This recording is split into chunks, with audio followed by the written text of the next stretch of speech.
Good morning, Canada, and welcome to the BA podcast. If you don't understand what BA is, it's Bothwell Accurate. We are an envelope specialist in the construction industry.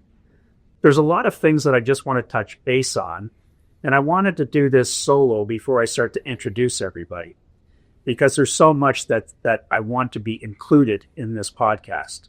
The way that I want to set up the podcast, and I'm stealing from City TV a long time ago, is something that they used to call Speaker's Corner.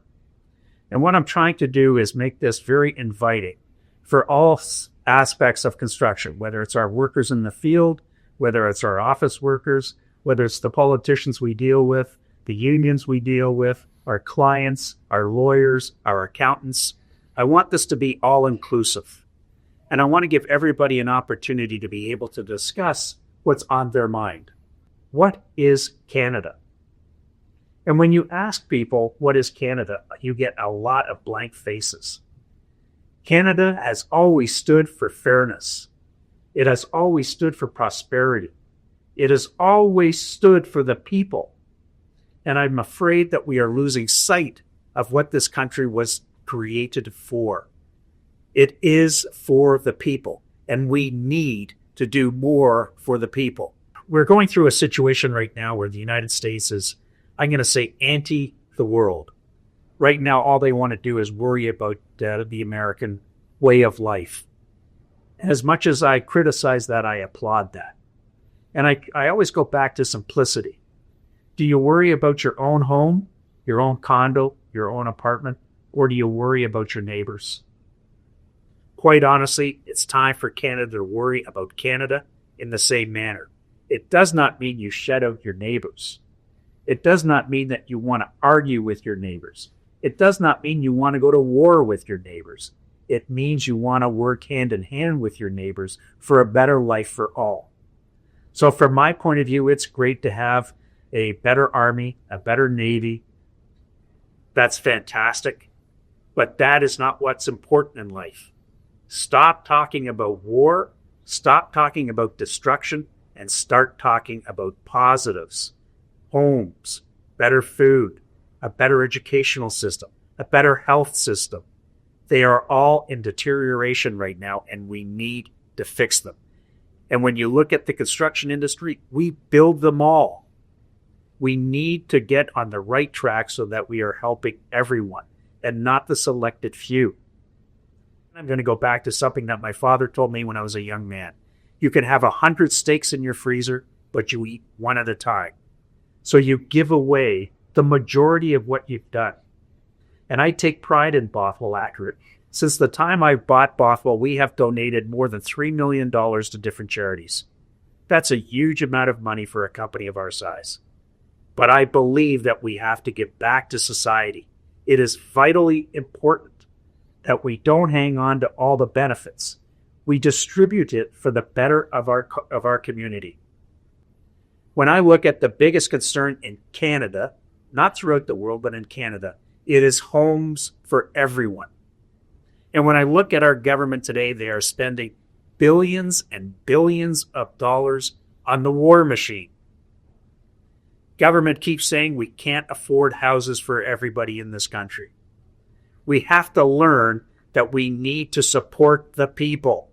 The standard of living is being deteriorated in Canada, and it needs to be fixed. We need to have concern for our fellow human being. And construction is just part of that. So when I'm talking about this podcast and being for construction, it's not.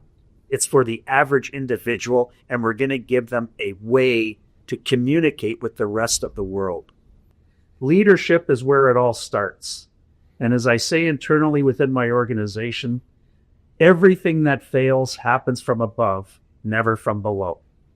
The people underneath the individuals like myself that lead this organization follow. They are not leaders.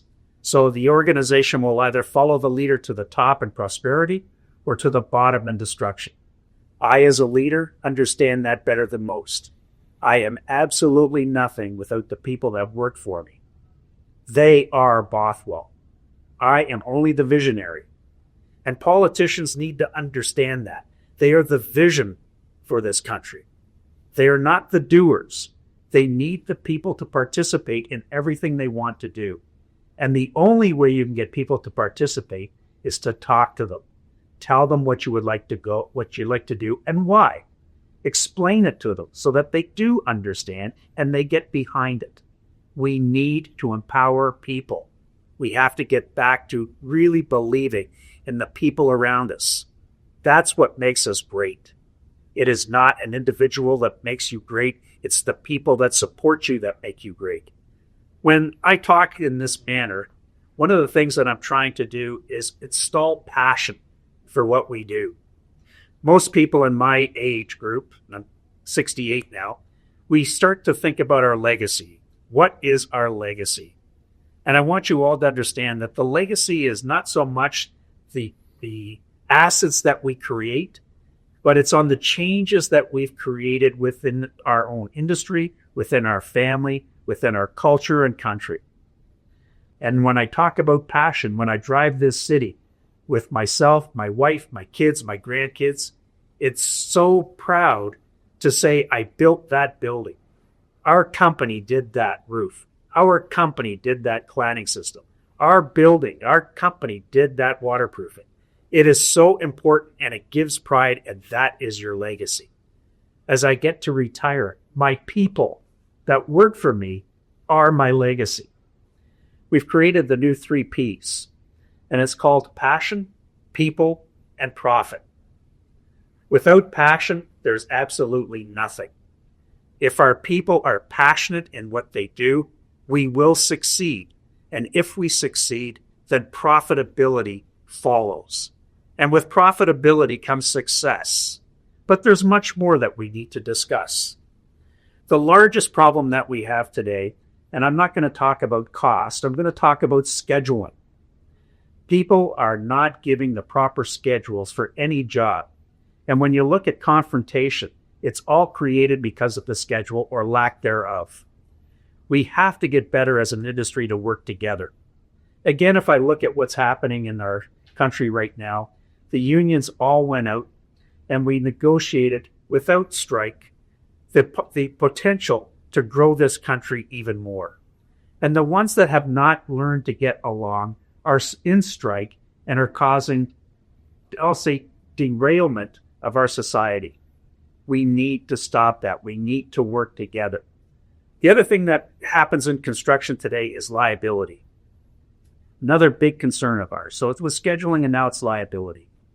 When you look at what's happening in construction today, there's a downflow of liability from the developer to the GC to the subtrade to the employee. And that has to change. You cannot build something great if you don't have great participation from everyone involved. And we need, from the bottom up to the top and from the top down to the bottom, a true culture that we work together, not against each other. We all need to make money to survive. This is not something that we should hold against each other. I use the phrase partners, and I use that very openly and honestly. I believe that the developer is my partner. The GC is my partner. The government is my partner. The union is my partner. The employees are my partners. We all need to have that philosophy if we are to do well. And I want to go back to what I said. We are builders. We are not destroyers. We need to get better at communicating from the bottom up and the top down if we are going to succeed. Right now, we have another issue, and I think this is worldwide. When is it going to be time when women feel equal to men? Not equitable, but equal. When you went through the world wars or any wartime, women built the buildings. Women built the tanks, the ammunition. They built everything. So I know that you can do it. It's a matter of us allowing you the opportunity. And I'm telling you right now that Bothwell Accurate is looking for women in the field. When I talk to my union partners, they also want women in the field. So we have to change to make it more inviting. It is no longer the construction of old.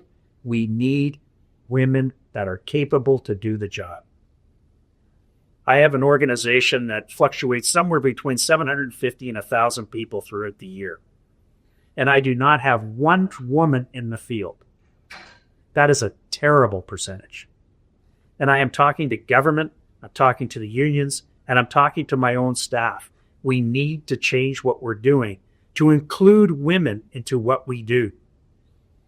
As I get ready to retire, my daughter Crystal will be taking over. She will bring a different view to our construction industry, to our company, a much softer, much more intelligent way than I am. I was always raised to do it by brute force. And today I'm finding that brute force is not the way to go. It's a softer touch. It's an educated touch. And we need to understand what the younger generation needs and wants from us. And number one, what they want to feel inclusive. They want to feel like they're part of what we've created and where we're heading. And they cannot do that without education. We need better education. We need better involvement from our staff. We need better involvement with our unions and our politicians. There is so much more we can do, and we're missing the boat. Education is vitally important. But I come from a world where most of us were in the trades. And as we educated our children, we wanted them to become doctors and lawyers and accountants. That is not good for everyone. We cannot build a civilization without tradespeople. We need them here. We need an educational system that is going to develop young men, young women that want to participate in the construction world. A couple of the other things that I wanted to talk about today is mental health. You know, when I listen to my people, the strain is very evident when I look upon their faces. They have so much going on at such a quick pace. Whether you're talking AI or IT, they're all afraid that someday their jobs will be obsolete. We have to ensure, though, that that is not the case. AI is a tool for mankind. It is not the replacement of mankind. And the sooner we realize that and guide our companies and guide our countries towards that, the better we are all going to be. Do not be afraid of AI. It has to stop. As I was saying, mental health is a big issue for everyone. When I look at the stress on people's faces today, it needs to be released. When you talk to people, they're concerned about the wars in the world. They're concerned about the price of food. They're concerned about their jobs and with replacement from AI. There is concern everywhere. The younger generation no longer wants to have kids, which is another issue. Why do they not want to have children? Because of the environment that they are living in right now. Government, businesses, we all need to make this a better place for them all to live and to raise families. Give them hope. Give them an opportunity. Within Bothwell, we are in the process of building a health room or a wellness room. And that is going to be for our people where they can go into this room. It's going to be soundproofed. It's going to be daylight in there so that they can sit there and relax and gather their thoughts. They need a place to do this, to relax. We're going to bring in therapists.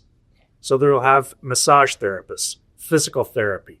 I want to bring in psychologists so that they can help them cope with today's world. I think what we need to do is, well, I'm talking in this vein, is everybody has the belief that we take care of our own and not others.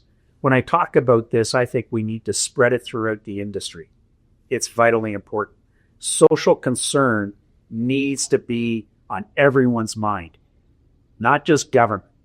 Businesses need to understand the pressures. So this is the beginning, our inaugural blog that I wanted to talk about. From here on in, I will not be flying solo. We will have other people participate in this. And I'm going to invite all of our clients, all of our professionals, all of our employees to participate in this blog. So thank you very much for your time. And this is George Vassallo wishing all Canadians a very happy day. Cheers.